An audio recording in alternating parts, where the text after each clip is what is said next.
মেদিনীপুরে প্রথম এসআইআর সম্পূর্ণ কেশপুরের বিএলও আসমানের। রাজ্য জুড়ে শুরু হয়েছে ভোটার তালিকার বিশেষ নিবিড় সংশোধন। জানিয়ে ইতিমধ্যেই উত্তাল হয়ে উঠেছে রাজ্য রাজনীতি। বারে বারে সরব হতে দেখা গেছে এ রাজ্যের শাসক দলকে। যখন বিভিন্ন জেলা থেকে বিএলওরা কাজের চাপে অসুস্থ হয়ে পড়ছে, কলকাতার রাজপথে ধারণা কর্মসূচি পালন করছে, তো কোথাও আবার এসআইআর এর কাজের চাপে আত্মহত্যার মতো পথ বেছে নিচ্ছে। ঠিক সেই সময় পশ্চিম মেদিনীপুর জেলার কেশপুর ব্লকের অন্তর্গত 4 নম্বর গোলার গ্রাম পঞ্চায়েতের 56 রতনহাটি বুথের বিএলও মোহাম্মদ হামাদ আসমান ইতিমধ্যেই 100% কাজ সম্পূর্ণ করেছে।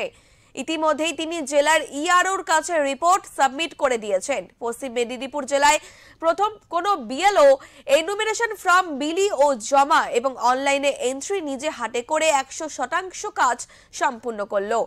বিএলও মোহাম্মদ হামাদ আসমান জানান যে শুধু ভোটার তালিকায় নিবিড় সংশোধন নয়, যে কোনো কাজ করতে গেলেই তার জন্য একটি নির্দিষ্ট পরিকল্পনা করা দরকার।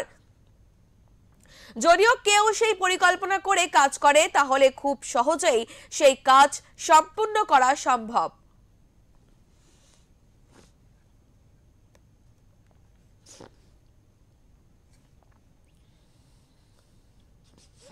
খবরে বিভিন্ন নিউজের মাধ্যমে দেখেছি বিএলওদের পরিস্থিতি, এবং সেটার জন্য আমি তাদেরকে একটাই নিউজ দিতে চাই যে এটা তেমন কোনো আত্মহত্যা করে নেবার মতো এমন চাপের বিষয় কিন্তু এটা নয়।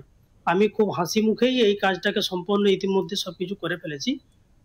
এটা খুবই ইজিলি ভাবে, খুব সহজভাবে করা যায়, যেটা আমি সম্পন্ন করে ফেলেছি। তার জন্য সামান্য একটু পরিকল্পনা আগে থেকে নিতে হয় যে কিভাবে কাজটা করব, সেই প্ল্যান মাফিক পরপর যদি কাজটা করা যায় তাহলে সম্পূর্ণ হয়ে যাবে। আপনার কতজন ভোটার ছিল? আমার 712 জন ভোটার ছিল। সবটাই কমপ্লিট হয়েছে। মাত্র 7-8 জন মৃত ভোটার এবং 4-5 জন শিফটেড, এই কেসগুলো ছাড়া বাকি তাদের সকলেরই সঠিকভাবে তথ্য তারা আমাকে প্রদান করেছে, ফর্ম ফিল আপ করেছে, এবং সেটা নিয়ে আমি কমপ্লিট 100% এন্ট্রিও সাকসেস করে ফেলেছি। অনলাইন এন্ট্রিটাও কি আপনি করেছেন? অনলাইন এন্ট্রিটাও আমি নিজেই করেছি। রাজনৈতিক দলের বিএলওর আপনাকে কত দলের সাথে? এখানে রাজনৈতিক দলের বিএলএ বলতে একটাই রয়েছে, বিএলএ 2। তো তিনি তো আমার ছায়া সঙ্গী হিসাবে ছিলেন, সেই হিসাবে কমপ্লিট হেল্প তিনার যতটুকু করার ছিল মানে 100%টাই তিনি আমার সঙ্গে শেয়ার করেছেন। পশ্চিম মেদিনীপুর থেকে শান্তনু পানের রিপোর্ট, ওঙ্কার বাংলা।